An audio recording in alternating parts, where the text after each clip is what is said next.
How to turn on or turn off calendar alerts for context important dates on the Samsung Galaxy S25 series. First, tap on the home button to return back to the home screen. Now on the home screen, open up the calendar app, or you can open up calendar app from the app screen. Next, tap on the menu button at the top here. Then tap on the settings icon.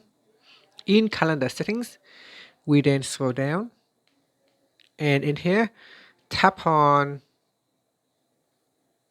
default alert times. And then tap on context important dates. Tap on the toggle button to switch off or turn on alerts for context important dates. You can also choose when the alert is raised.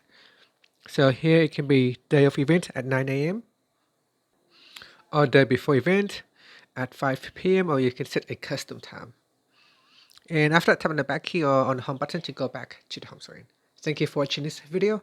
If you find it helpful, please like and subscribe to my channel for more videos.